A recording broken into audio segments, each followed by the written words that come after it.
Irma Grese was 22 years old when she was executed for war crimes. She had sent women to the gas chambers, tortured prisoners with whips, humiliation and dog attacks, and maintained order in the camps of the Third Reich through fear and violence. She was a guard at Ravensbrück, Auschwitz and Bergen-Belsen. She participated in selections alongside Josef Mengele, supervised 30,000 inmates, and applied punishments designed to destroy any remaining dignity. She wasn't an isolated psychopath. She was an ordinary young woman, trained from adolescence in Nazi ideology, transformed into a symbol of institutionalized sadism. Her beauty was disconcerting, her cruelty terrifying, and her power was absolute to the very end. How did a shy teenager end up becoming one of the Third Reich's most feared executioners? Daughter of the Reich, birth of a monster. In the small town of Recken, Germany, Irma Ida Ilse Grese was born on October 7, 1923, into a working-class family of 5 children. Her father, Alfred, was a conservative dairy farmer, while her mother, Berta, was a domestic worker. Her childhood was spent in a rural setting, far from the political turmoil that shook Germany's major cities. Her sister Helene would describe her as a quiet and unusually withdrawn child who chose escape rather than confrontation when faced with conflict. The first turning point in her life came in 1936. At just 13 years old, Irma faced a trauma that would shape her development. Her mother committed suicide by ingesting hydrochloric acid after discovering her husband's infidelity with the daughter of the local innkeeper. The family structure collapsed just as Germany had already fallen under the absolute rule of National Socialism. Schools had become centers of indoctrination, where every subject served to instill Nazi ideology.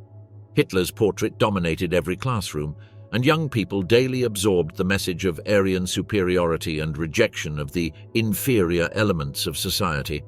At 14, with poor academic performance and pressured by family financial needs, Irma dropped out of school. She worked briefly as a helper on a local farm, and then as a shop assistant in Lubten. However, she had found a place where she felt valued, the League of German Girls, Bund Deutscher Mädel. Despite the outright opposition of her father, who rejected the Nazi regime, Irma began secretly attending BDM meetings. In this organization, the young orphan found structure, purpose, and a sense of belonging. Her physical features, blonde hair, blue eyes, and light complexion, were celebrated as the ideal of Aryan beauty, and for the first time in her life she received praise and attention. The League of German Girls functioned as the female equivalent of the Hitler Youth, welcoming girls and adolescents between the ages of 10 and 18. Under the guise of a conventional youth group, it molded the Reich's future mothers according to Nazi principles. Activities included sports and camping, but also intensive indoctrination, lessons on racial hygiene, National Socialist biology, and unconditional loyalty to the Führer. For Irma, whose personality was formed in an environment where emotional emptiness mingled with omnipresent propaganda, the BDM offered answers to all her existential doubts. The insecurity of adolescence found relief in the absolute certainties of Nazism. Her shyness transformed into racial pride. Her sense of abandonment was mitigated by belonging to a people's community, Volksgemeinschaft. Disobeying her father's orders to attend the meetings marked the first step in her radicalization. Irma gradually broke away from the traditional values of her home and embraced the new National Socialist morality, where loyalty to the state took precedence over family ties. In 1939, at the age of 16, she applied to become a nursing apprentice at the Hohenleichen Sanatorium, where wounded SS officers and soldiers were cared for. There she met Dr. Karl Gebhardt, Heinrich Himmler's personal physician and future war criminal. Although she was not accepted as a professional nurse due to insufficient academic preparation, this initial exposure to the world of the SS opened up new perspectives for her. After this failed attempt, Irma briefly worked on a dairy farm in Fürstenberg. Through contacts in Hohenleichen, she learned about the possibility of training as a guard in the concentration camp system. It was a job that promised a uniform, authority, accommodation, and the opportunity to directly contribute to the racial cleansing of Germany.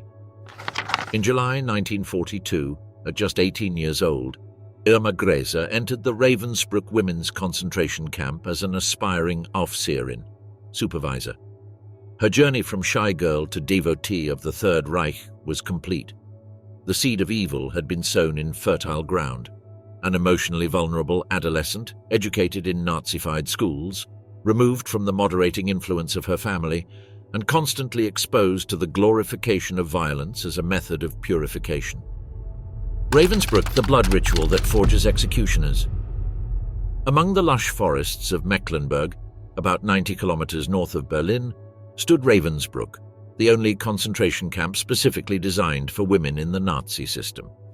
Opened in May 1939, what began as a facility for holding female political opponents quickly transformed into a center of terror that would house more than 130,000 women from across Europe.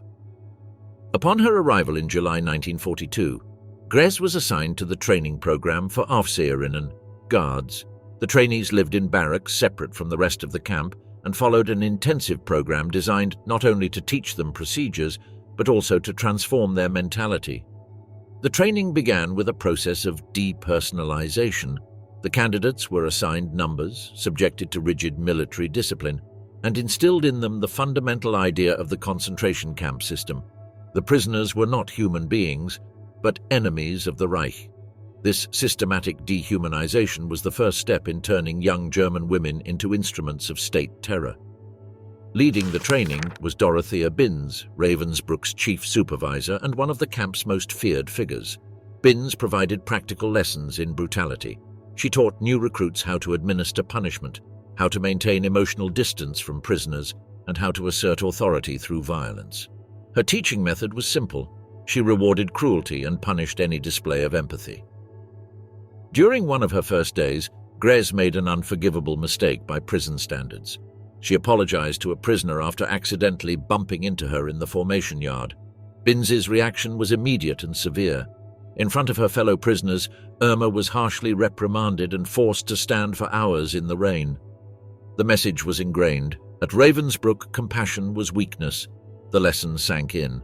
From that moment on, Grese strove to demonstrate her toughness.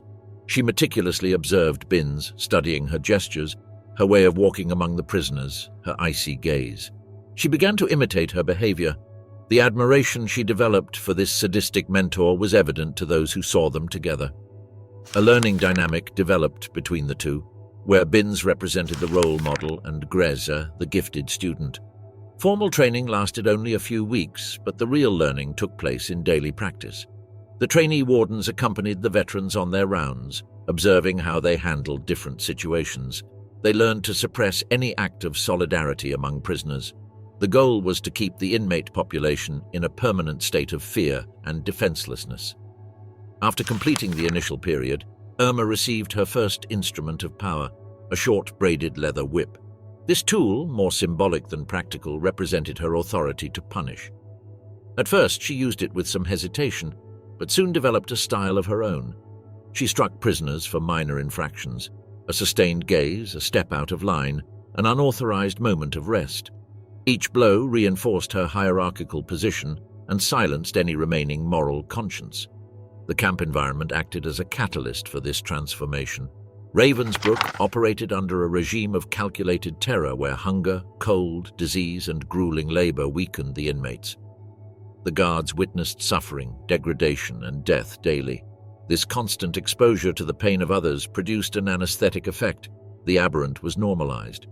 Beyond official duties, Ravensbrück fostered an institutional culture where wardens competed to demonstrate efficiency and toughness.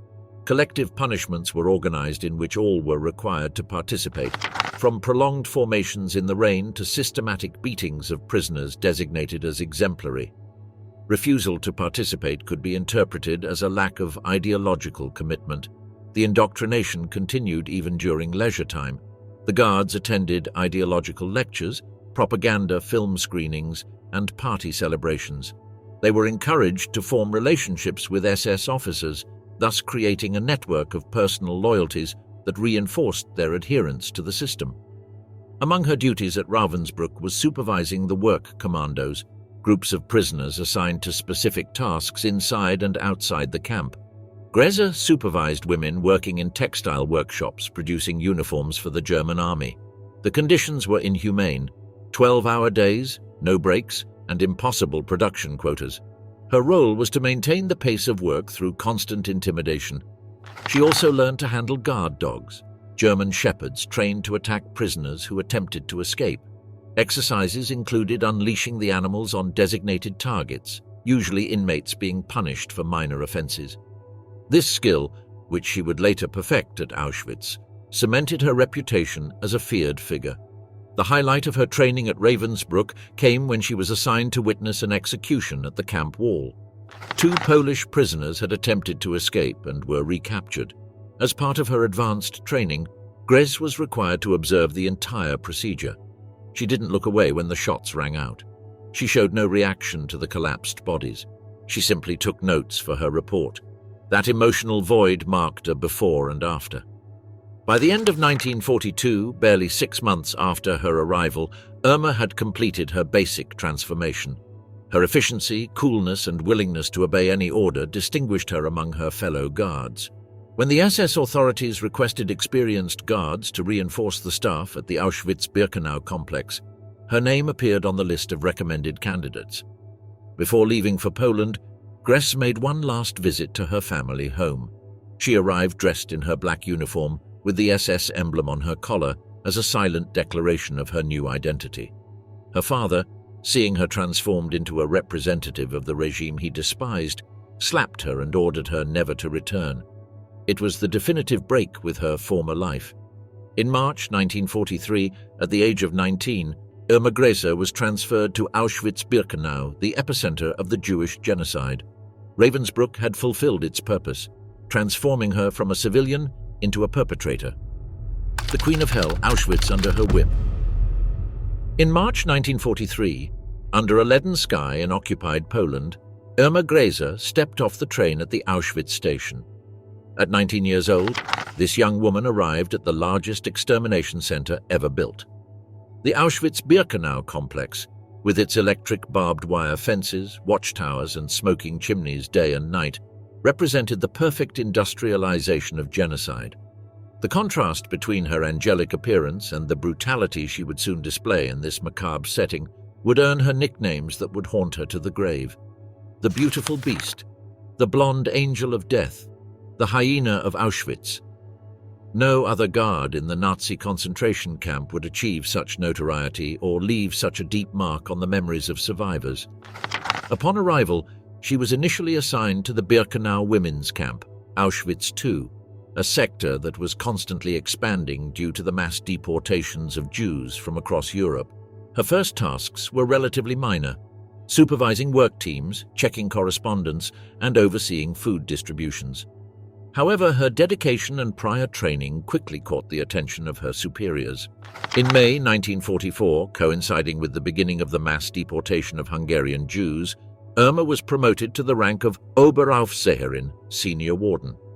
Despite her youth, she became head of the Birkenau Women's Camp C, supervising other wardens and exercising direct control over approximately 30,000 prisoners. The power this appointment conferred on her was practically absolute. Life and death depended on her decisions, her actions, her whims. Her participation in the extermination process took many forms. The most direct was her presence at the selections. When trains packed with deportees arrived at the Birkenau ramp, Grese was part of the reception committee. Along with the infamous Dr. Josef Mengele and other officials, she determined who would be sent directly to the gas chambers and who would enter the camp as slave labor. A light gesture of her whip decided fates. On the left, immediate death; on the right, prolonged agony. The testimony of Olga Lengyel, a Hungarian Jewish doctor who survived Auschwitz, recounts how Grese specifically selected young, attractive women for elimination, driven by pathological jealousy. It was enough for a prisoner to have a beautiful face or a well-formed body for Irma to mark her for the gas chamber, Lengyel wrote in her memoirs. This combination of sadism and envy reflects the complex psychology at work under the Nazis' dehumanizing system. In the camp's daily routine, Grese established a regime of constant terror. The Appell formations under her supervision were particularly feared. She forced sick and weakened women to remain standing motionless for hours under the scorching sun or snow. Anyone who fainted was beaten.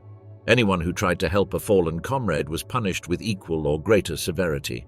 The objective was clear: to destroy any vestige of solidarity among prisoners. The accounts of her torture methods are chilling in their perverse creativity. One of her favorite techniques was ordering prisoners to hold heavy stones at arm's length for hours. When their arms finally gave way from exhaustion, Grese would beat them for disobedience. Another common practice was forcing women to kneel on sharp gravel while reciting Nazi slogans. The dogs under her control became extensions of her cruelty.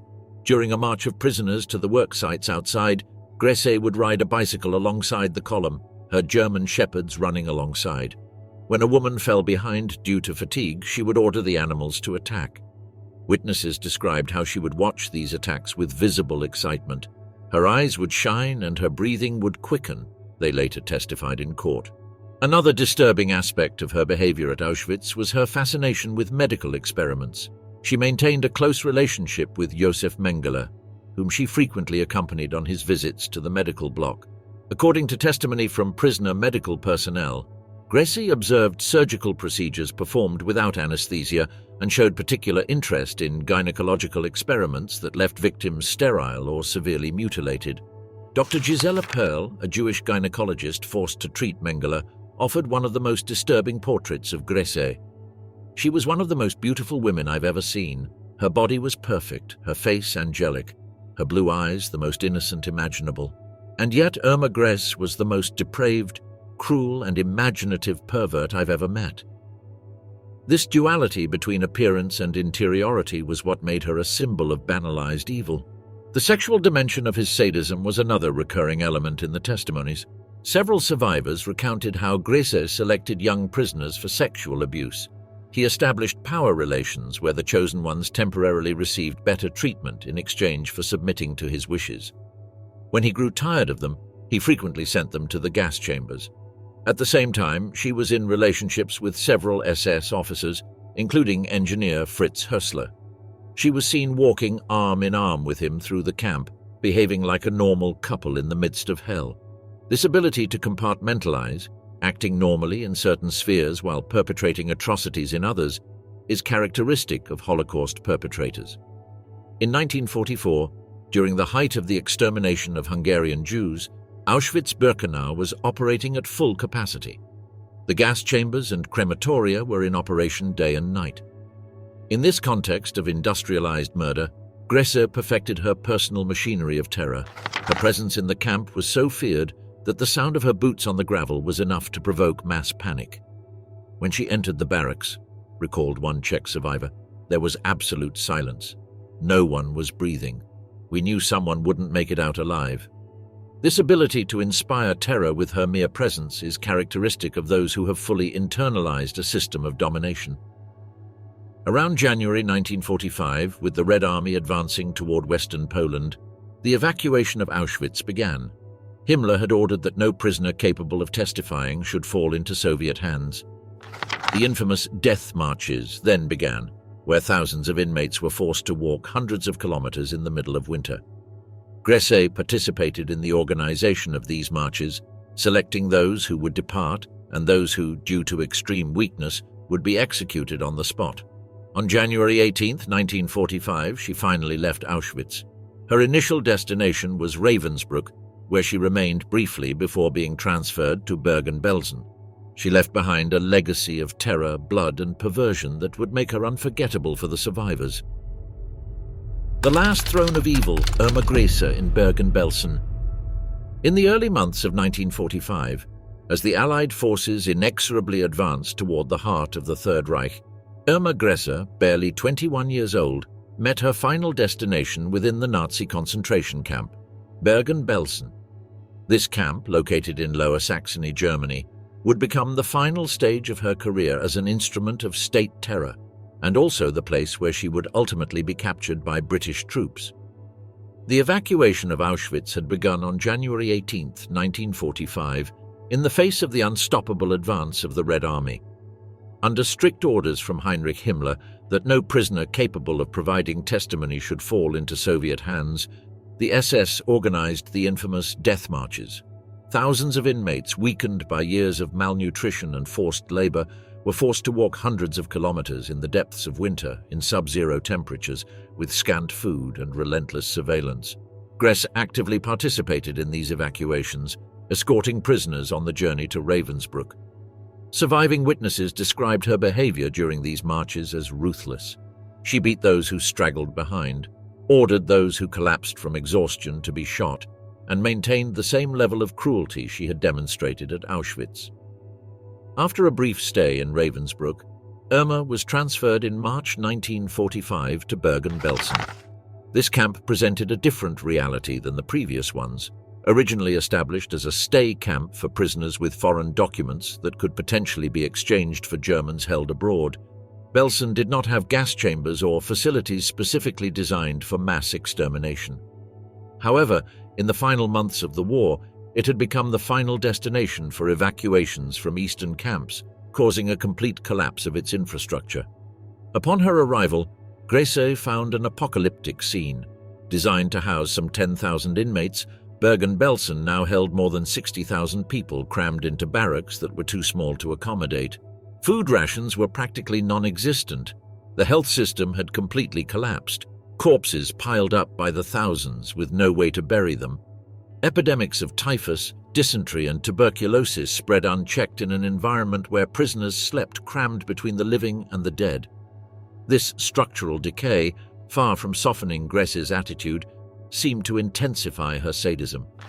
Witnesses who survived Bergen-Belsen recounted how, even in the chaos, she maintained her impeccable appearance, her immaculate uniform, her gleaming boots, creating a grotesque contrast with the surrounding misery. Despite the apparent collapse of the Reich, Irma continued to inflict brutal punishments until the very end. She forced dying women to remain standing for hours. She beat prisoners for minor infractions such as picking up potato peels from the floor. She organized punitive exercises where skeletal inmates were forced to do squats or jumps until they collapsed from exhaustion. There was no longer any practical purpose to these tortures. They were the pure expression of institutionalized sadism. A particularly harrowing account comes from a Hungarian survivor who described how, days before liberation, Grese ordered two sisters to separate during a selection process. When they tried to stay together, he repeatedly banged their heads against each other until both fell unconscious. Josef Mengele, the commandant of Bergen-Belsen, nicknamed the Beast of Belsen, had been Grese's superior at Auschwitz. Together they established a regime where death by starvation, disease, and outright violence reached unimaginable proportions. In the last weeks of March and early April 1945, the situation at Bergen-Belsen deteriorated to a point impossible to describe. The death toll rose by the thousands every day. There was no food, drinking water, or medicine. The barracks were so overcrowded that many prisoners slept outdoors, in mud mixed with human excrement. The smell of decomposition was perceptible for miles around. Unlike other camps that were evacuated upon the arrival of Allied troops, Bergen-Belsen could not be evacuated. Most of its inmates were too weak to march. Furthermore, typhus and other contagious diseases made moving them unthinkable. Many guards fled, deserting to save their lives. Irma Grese, however, remained, while others sought to go into hiding, change into civilian clothes, or fabricate false identities. She stood her ground alongside Kramer. This decision has been interpreted in various ways. Some see it as a sign of her ideological fanaticism to the very end. Others suggest that, given her youth and gender, she believed she would receive lenient treatment from the British. On April 13, 1945, with British forces just a few miles away, an unexpected event occurred. Through intermediaries, Josef Kramer contacted the British command, proposing a non-aggression agreement. Citing the danger of spreading epidemics if the camp was bombed, he offered to hand it over intact. The British accepted. 2 days later, on April 15th, units of the British 11th Armoured Division entered Bergen-Belsen. What they found surpassed their worst nightmares. More than 13,000 unburied corpses lay throughout the camp. Another 60,000 prisoners, in various states of emaciation, wandered like ghosts or lay dying. Brigadier Glyn Hughes, a medical officer who participated in the liberation, described it as the most horrible place I have ever seen. The BBC and other international media meticulously documented this horror. Images of mountains of skeletal corpses, mass graves, and survivors who resembled walking corpses shocked the world. Bergen-Belsen became a symbol of the Holocaust, and its liberators became exceptional witnesses to Nazi barbarity. Irma Grese didn't attempt to escape. She was present in full uniform when the British took control of the camp. The first hours after the liberation were chaotic. The soldiers, overwhelmed by the horror they were witnessing, had to focus on urgent medical measures. They organized medical teams, distributed food with extreme caution, as sudden feeding could kill severely malnourished prisoners, and began the titanic task of burying thousands of corpses. For this last task, the British used captured Nazi personnel. SS guards, administrative officers and doctors were forced to carry corpses and deposit them in mass graves dug with bulldozers. Among them was Irma Grese, who for 2 days moved bodies under armed guard. Photographs of this moment, the young guard carrying the corpses of victims she had possibly tortured herself, became iconic images of the end of the Third Reich. On April 17th, 2 days after the liberation, Grese was formally arrested. Along with other Belsen personnel, she was temporarily held in a former Wehrmacht tank training academy located 3 kilometers from the camp. During the initial interrogation, she remained defiant. When a British officer asked her if she felt remorse for what had happened, she responded with a phrase that defined her ideological position. It was our duty to exterminate anti-social elements so that Germany's future would be secured. This statement, more than any specific act, revealed the true nature of the crime. It was not just individual cruelty, but a systematic ethical perversion, where mass murder was justified as a moral imperative. Irma Grese did not see herself as a criminal. She considered herself an efficient civil servant who had fulfilled her duty to the state and the race. The days following his arrest were marked by a brutal contrast. While military doctors desperately fought to save thousands of prisoners, many of whom died despite their efforts too weakened to recover, Grese and other detainees awaited their fate. For the victims who survived long enough to see their executioners in custody, this moment represented a reversal of the order that had governed their lives for years. Bergen-Belsen was the final chapter of Irma Grese's career as an instrument of Nazi terror, her behavior there remaining faithful to institutionalized brutality even as the regime crumbled around her, demonstrates how the concentration camp system not only destroyed its direct victims, but also irrevocably deformed its operators. The Hour of Judgment, the World versus the Hyena of Auschwitz. In mid-September 1945, 5 months after the liberation of Bergen-Belsen, one of the first trials against Nazi criminals began in the small town of Lüneburg. Officially known as the First Belsen Trial, it took place under British military jurisdiction in the local town hall, temporarily converted into a court. Among the 45 defendants, guards, officers and doctors of the concentration camp system, one figure immediately captured international attention: Irma Grese, the youngest and most notorious guard, whose angelic face contrasted dramatically with the crimes she was accused of. The tribunal was presided over by Major General HPM Bernie Ficklin, accompanied by a panel of British officers. The lead prosecutor, Colonel T.M. Backhouse, had prepared a meticulous indictment based on hundreds of survivor testimonies, captured documentation, and forensic evidence collected after the liberation. The charges against Grese were extremely serious: war crimes, systematic mistreatment of prisoners, and direct involvement in the selection of victims for the gas chambers at Auschwitz-Birkenau. From the first day, Irma's presence generated a morbid fascination. At just 22 years old, dressed in a simple grey suit with carefully combed blonde hair, she looked more like a secretary than one of the worst war criminals of the 20th century. The journalists present immediately pointed out this visual contradiction. A London Times correspondent wrote, "It is hard to believe that this innocent-looking girl is the same one who inflicted unspeakable torture on defenseless women. Horror lurks behind a doll's face." The trial followed the Anglo-Saxon model: presentation of charges, witness testimony, cross-examination, and closing arguments.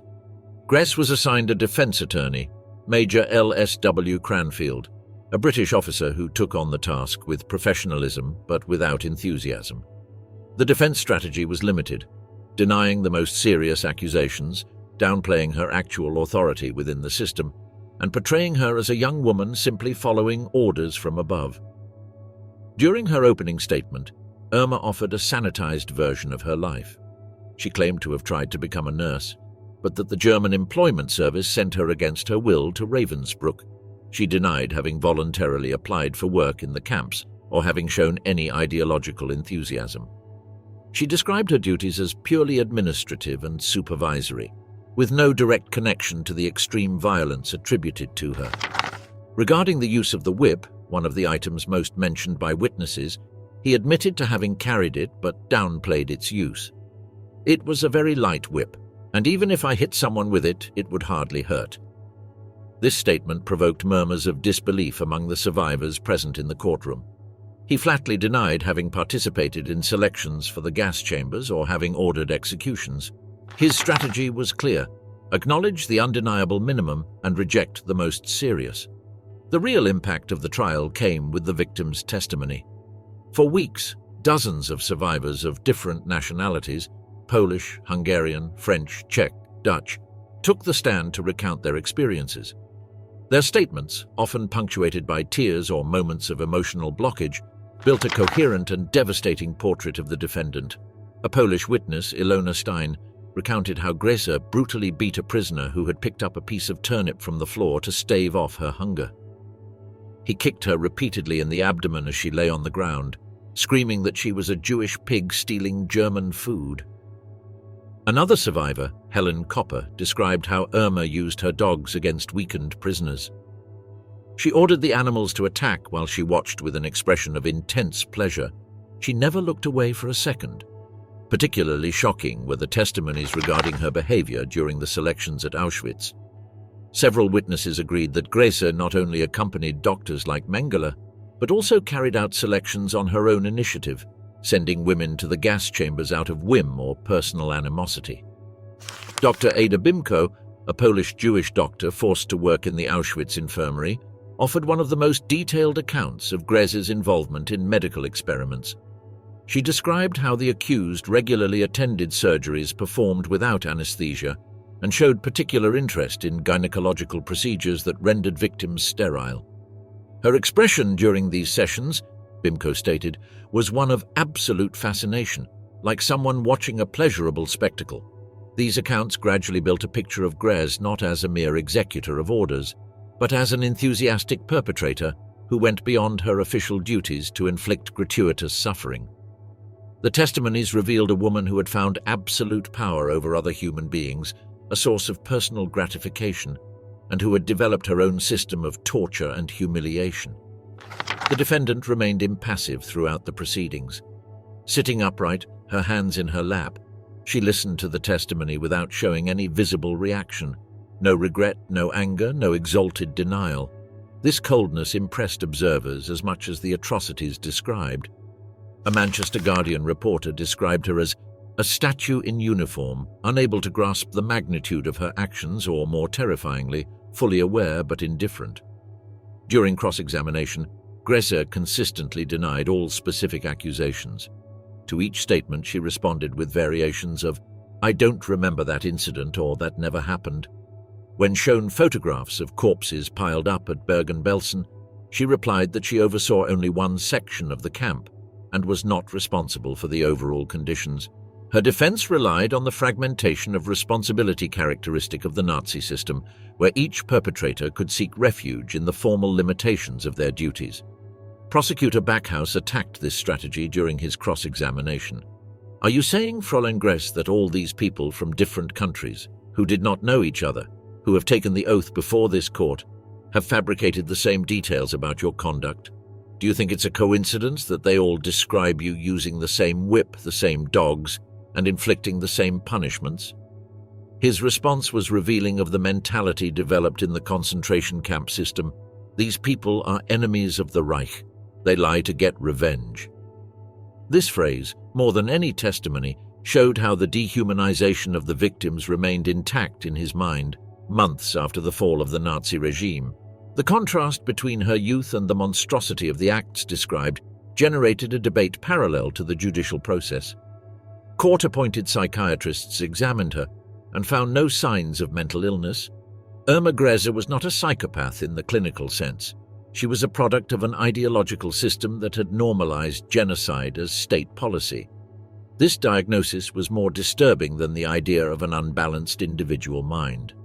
A crucial moment in the trial occurred when the defense attempted to argue that Grese, as a young woman without higher education, had been manipulated by the Nazi propaganda apparatus since her adolescence.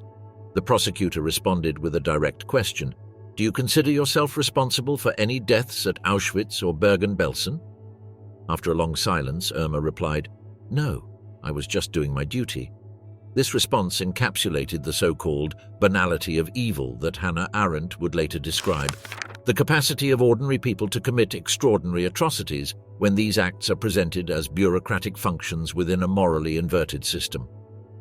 Grese did not perceive herself as a criminal, but rather as an efficient functionary in a system that had redefined morality from its foundations.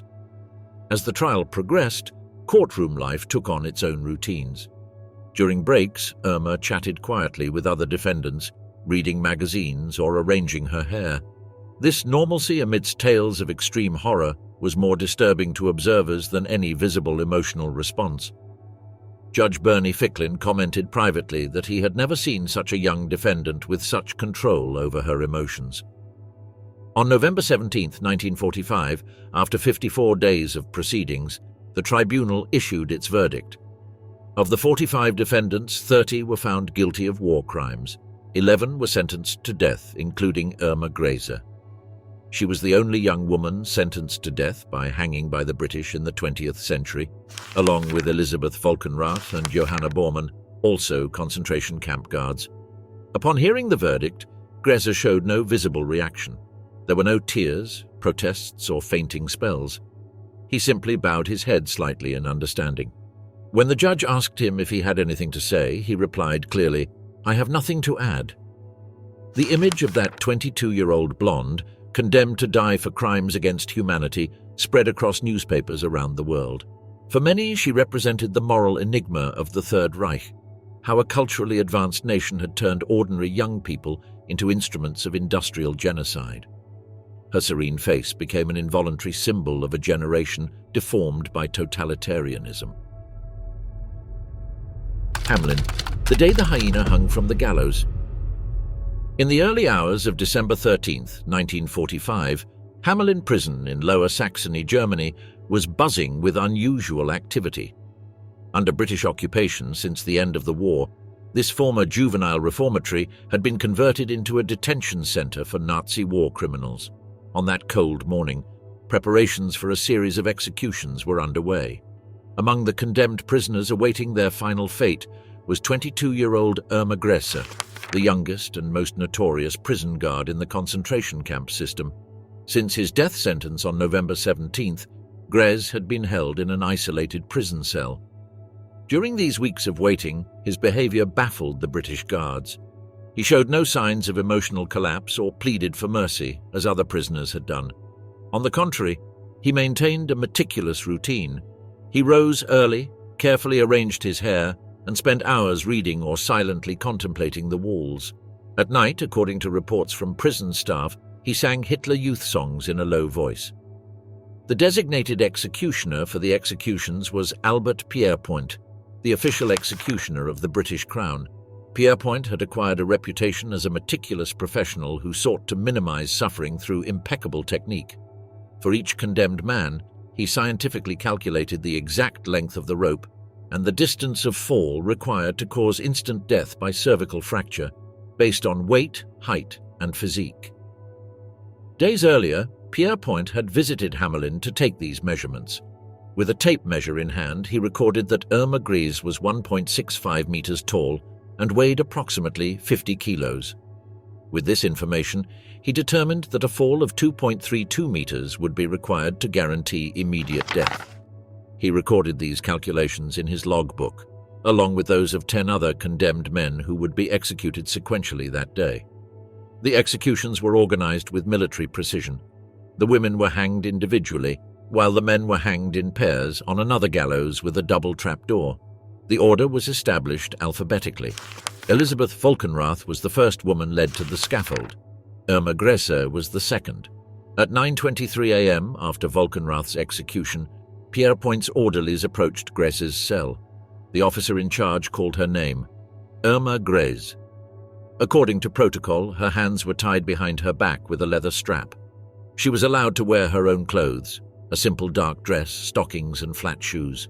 She wore no jewelry or badges, except for a small silver brooch which was removed. The corridor leading from the cell block to the execution chamber was approximately 15 meters long. Witnesses present described Grese as walking with a firm stride, without need for support. His face, according to the official report, remained composed and devoid of visible expression. He did not look at the guards or speak during the walk. Entering the execution chamber, a rectangular room with whitewashed walls lit by bare lights, Irma briefly took in the surroundings. The gallows consisted of a raised platform with a trapdoor in the center, over which the prepared noose hung. Present as official witnesses were the prison doctor, the governor, the military chaplain, and several British officers. The silence was absolute. Pierrepoint, formally dressed in a dark suit and tie, led her to the chalk mark drawn above the trapdoor. Grese took her position without resistance. As the executioner placed the white hood over her head, she uttered her only and last word, "Schnell, fast." This final expression has been interpreted in various ways. Some consider it a display of stoic courage, others a last-ditch attempt to control their destiny. It could also reflect the desire to quickly end an unbearable moment of vulnerability for someone accustomed to exercising absolute power over others. At exactly 9:34, Pierrepoint pulled the lever. The trapdoor opened with a loud crash. Irma Grese's body fell the calculated distance. Death, as the doctor later certified, was instantaneous due to a cervical fracture between the second and third vertebrae. British protocol required the body to remain hanging for 20 minutes before being lowered. During this time, the doctor monitored her pulse until death was confirmed. At 9:54 a.m., the body was lowered and placed in a simple wooden coffin with no inscriptions. The official death certificate recorded, Irma Ida Ilse Grese, died by legal hanging on December 13, 1945 at 9:34 a.m., cause of death, spinal cord injury due to cervical fracture. Albert Pierrepoint, who executed nearly 500 people throughout his career, including numerous Nazi war criminals, left a written record of this moment.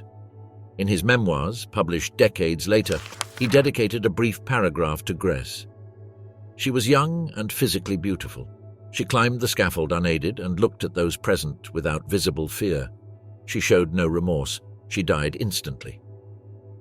The execution of Irma Grese was not an isolated event. It was part of a broader process of transitional justice following the fall of the Third Reich.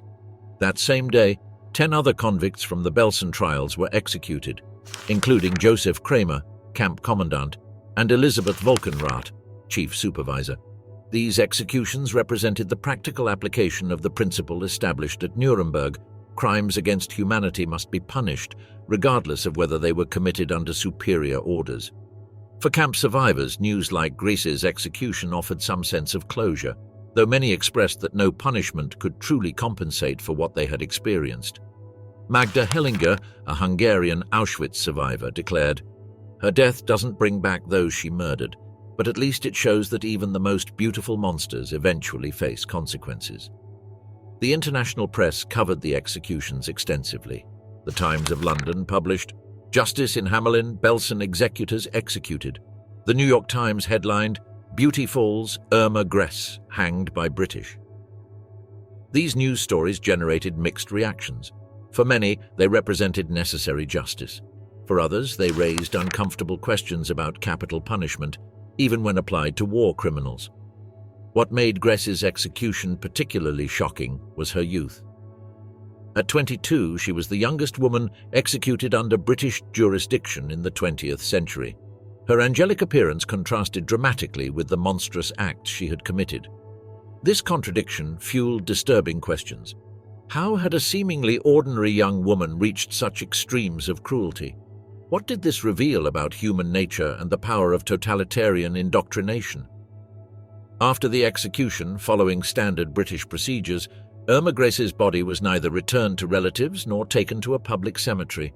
Along with the other executed victims, she was buried in an unmarked grave within the rear courtyard of Hamelin prison.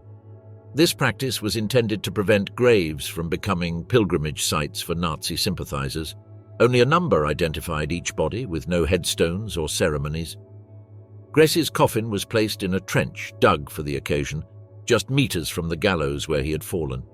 The earth was tamped down with no visible marks or landmarks.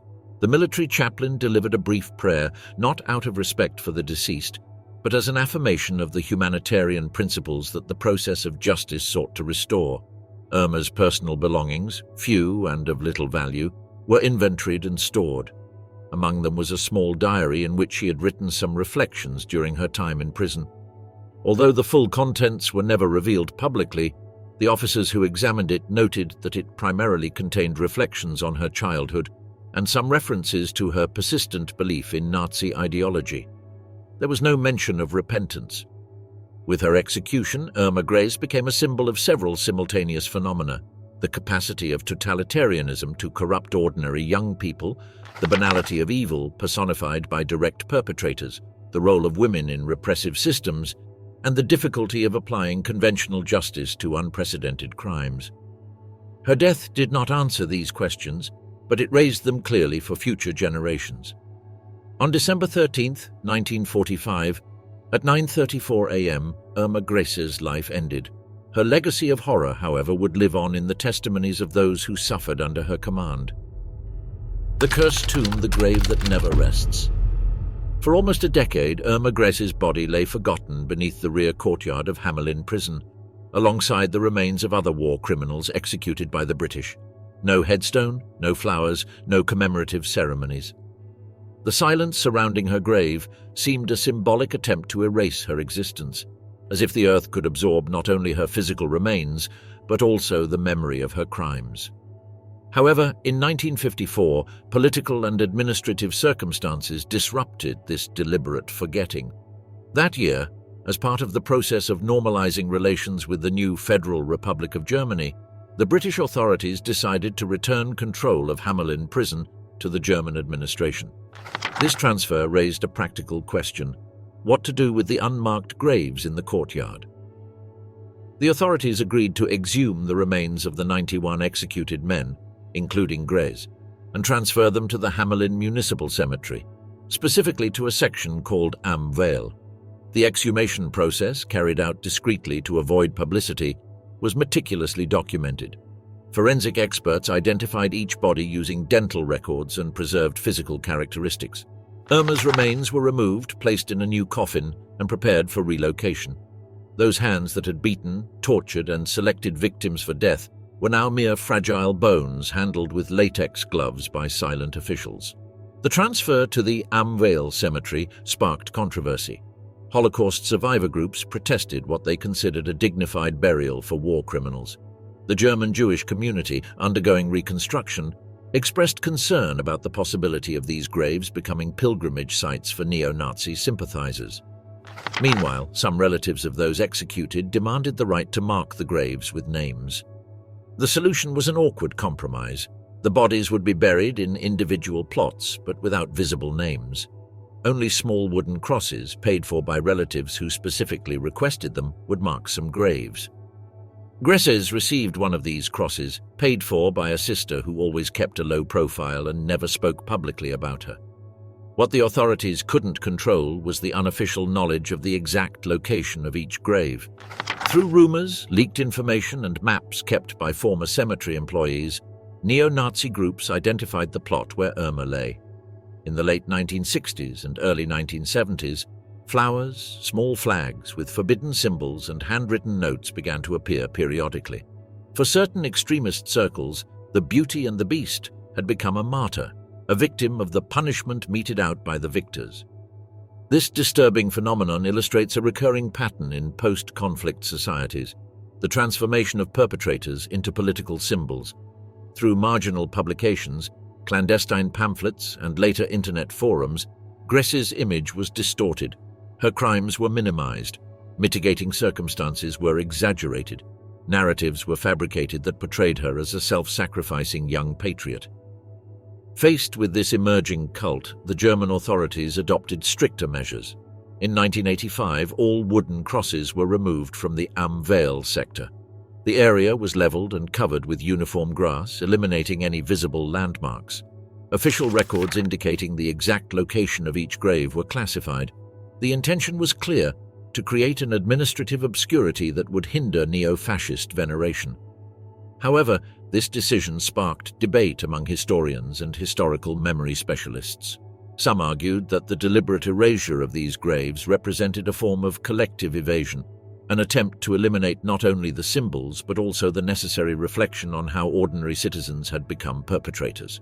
Others defended the measure as necessary to prevent the glorification of criminals. The resulting paradox is fascinating. While Grese's physical remains were deliberately obscured, her figure gained presence in popular and academic culture. Documentaries, books, specialized articles, and works of fiction explored her case from multiple angles. For many, she embodied disturbing questions about human nature. How did a seemingly ordinary young woman transform into a sadistic torturer? Was it a product of exceptional circumstances, or a revelation of dark potentials present in everyone? The figure of Irma Grese has been analyzed from various theoretical perspectives. Psychological approaches explore how her traumatic childhood, her maternal suicide, and a conflictive relationship with an authoritarian father may have created vulnerabilities that Nazi indoctrination exploited. Feminist analyses examine how the regime offered women like her a particular kind of perverse empowerment based on the domination of other human beings. Studies of totalitarianism present her as a paradigmatic case of how ideological systems can completely reconfigure an individual's moral compass.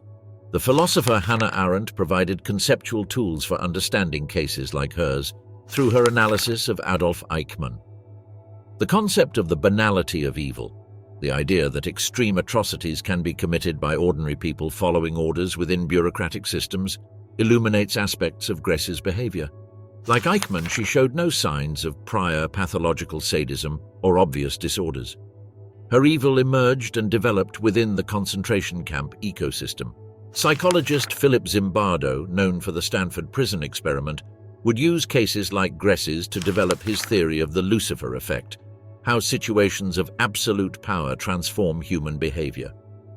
According to this perspective, it was not exceptional individual traits, but the structural circumstances of the Nazi system that turned an ordinary young woman into a torturer.